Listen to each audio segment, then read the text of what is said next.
Halo semuanya, jumpa lagi di kelas riset. Pada video kali ini saya akan membahas tentang analisis uji validitas instrumen dengan teknik item total correlation.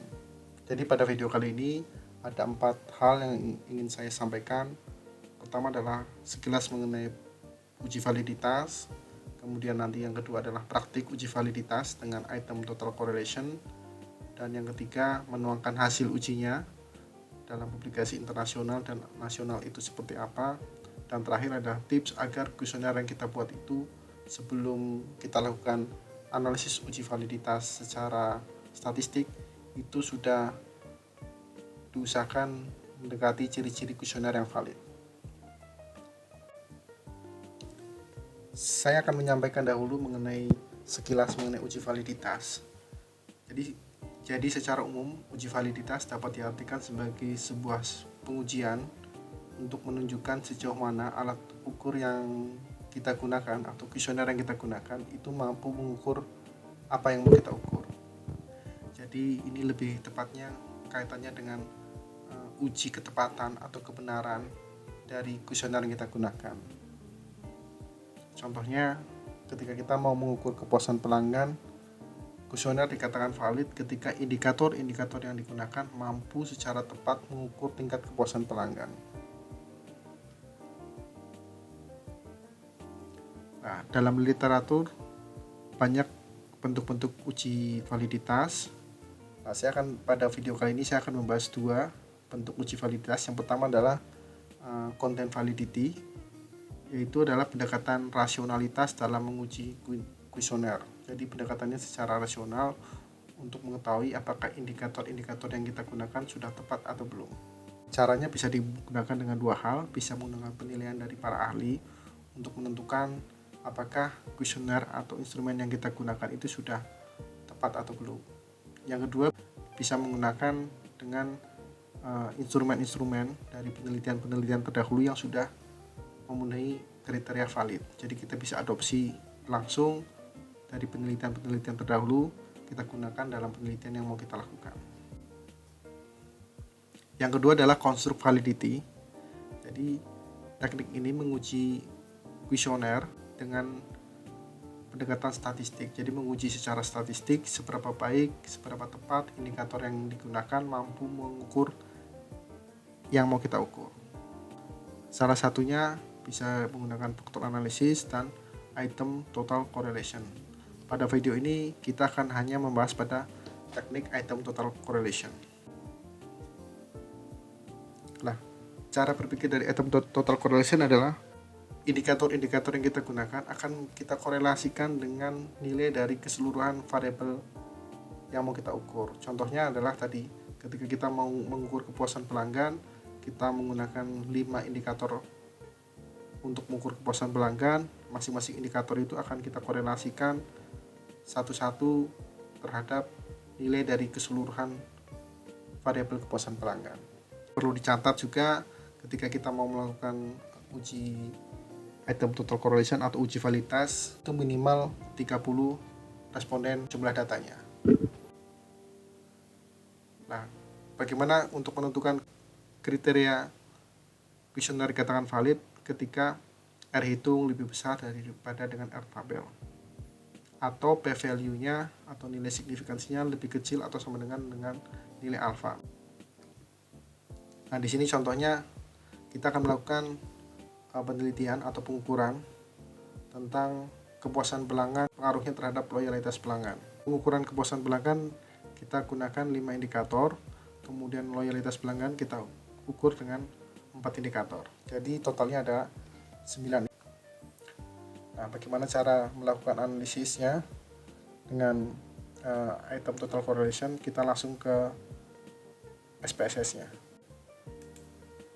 Lalu bagaimana caranya uji validitas dengan item total correlation? Caranya sangat mudah sekali. Pertama adalah dengan membuat nilai untuk setiap variabel. Langkahnya adalah dengan pilih klik transform, kemudian pilih compute variable. Kita beri nama dulu untuk masing-masing variabel. Pertama adalah kepuasan pelanggan. Kita inisialkan dengan KP. Kemudian rumusnya adalah di kolom di sini, numeric expression. Kita akan menjumlahkan nilai dari setiap indikator dari kepuasan pelanggan. Jadi ada 5 indikator, kita jumlahkan nilainya. Caranya adalah dengan klik all, kemudian pilih rumus sum.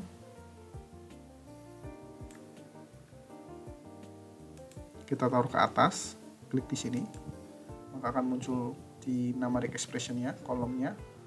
Kemudian kita masukkan indikatornya. Ada 5. Indikator 1, indikator yang kedua, indikator yang ketiga, indikator yang keempat, indikator yang kelima. Jika sudah, langsung klik OK. Kita lihat di kolom datanya, maka akan muncul kolom baru, yaitu adalah kolom dari kepuasan pelanggan atau variabel kepuasan pelanggan. Ini diperoleh dari akumulasi dari keseluruhan indikator dari kepuasan pelanggan, yaitu ada 5 indikator tadi. Kita buat lagi untuk yang loyalitas pelanggan. Sama seperti tadi, kita buatkan dulu nama variabelnya loyal, kemudian sama seperti tadi kita masukkan indikatornya, ada 4. Kita hapus dulu, kita masukkan loyalitas 1, loyalitas 2, loyalitas 3, loyalitas 4. Oke. Kita klik lagi, pilih OK, maka akan muncul lagi di kolom sebelahnya adalah kolom loyalitas pelanggan. Jika sudah, maka langkah selanjutnya adalah kita lakukan analisis korelasi setiap indikator terhadap variabel yang mau kita ukur. Contohnya adalah kita pertama akan melakukan pengukuran kepuasan pelanggan, yang ini dengan 5 indikator dari kepuasan pelanggan. Caranya adalah dengan klik analyze, kemudian pilih correlate, pilih bivariate, kemudian kita korelasikan masing-masing indikator dengan variabelnya. Contohnya adalah 5 indikator kepuasan pelanggan. Kita masukkan, klik di sini, kemudian kita pilih variabel kepuasan pelanggan. Kemudian kita pilih correlation coefficient-nya dengan percent, kemudian klik OK saja, maka langsung muncul hasilnya seperti ini. Kita lakukan kembali. Untuk yang loyalitas sama seperti tadi, pilih correlate, bivariate, dan kita ganti untuk indikator loyalitas pelanggan dengan variabel loyalitas pelanggan. Ini ada 4. Kita masukkan semuanya di sini, 4 indikator dengan 1 nilai dari variabel loyalitas. Langsung kita klik OK. Maka selanjutnya adalah muncul di sini untuk korelasi nilai item total correlation. Ya. Kemudian kita lihat hasilnya. Untuk kepentingan uji validitas dengan item total correlation, pertama bisa dilihat dari nilai koefisien korelasinya, yaitu pada 0,34. Ini untuk indikator 1, 0,619.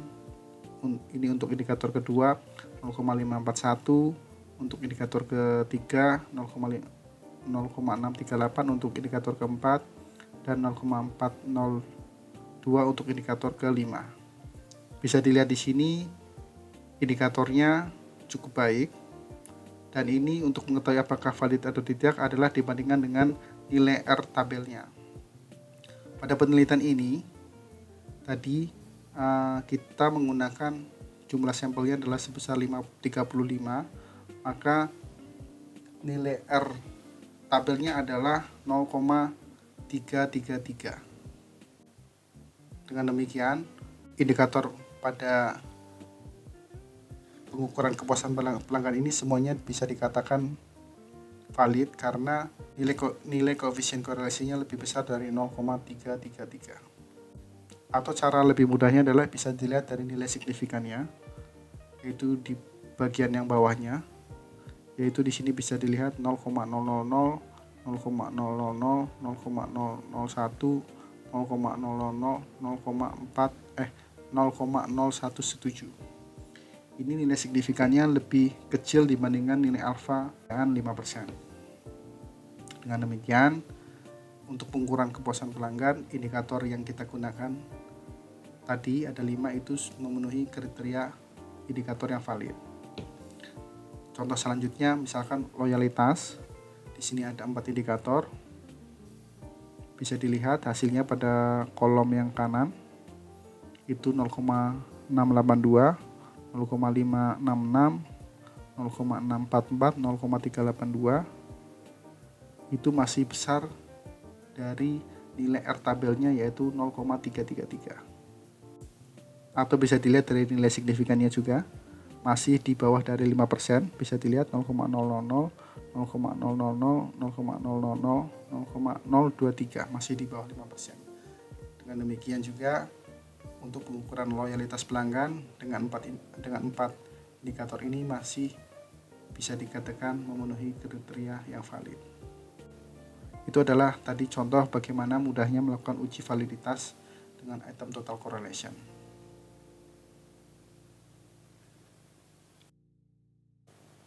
Lalu, bagaimana cara menuangkan hasil uji validitas dengan item total correlation? Itu bisa dilakukan dengan beberapa cara.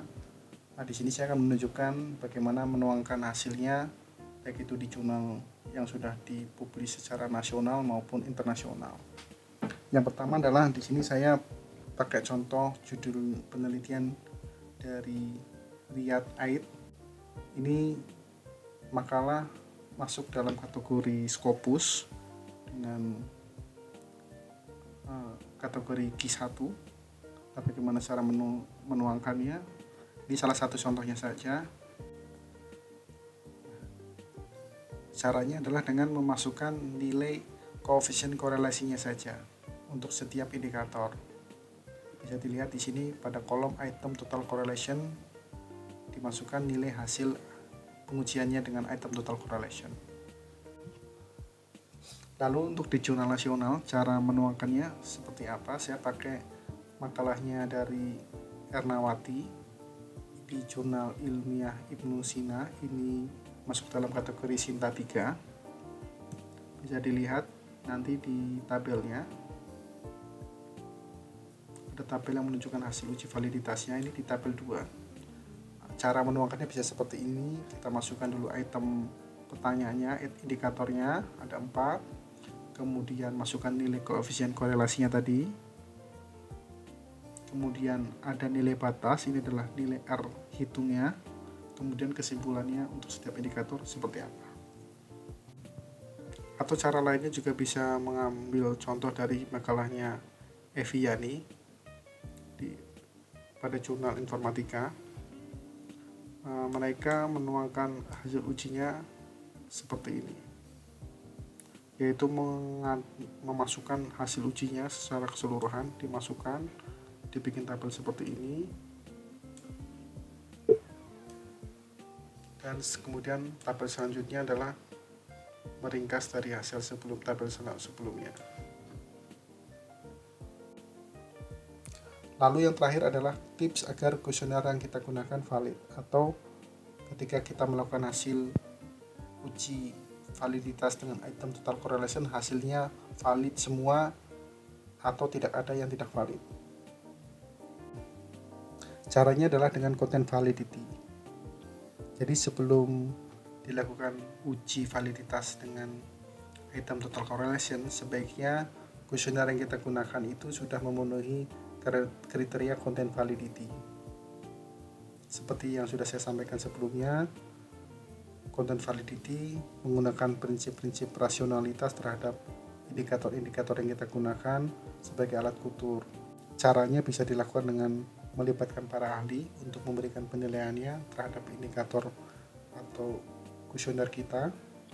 Atau cara yang kedua adalah dengan kita mengadopsi instrumen-instrumen terdahulu atau instrumen-instrumen dari penelitian-penelitian sebelumnya yang sudah memenuhi kriteria sebagai instrumen yang valid.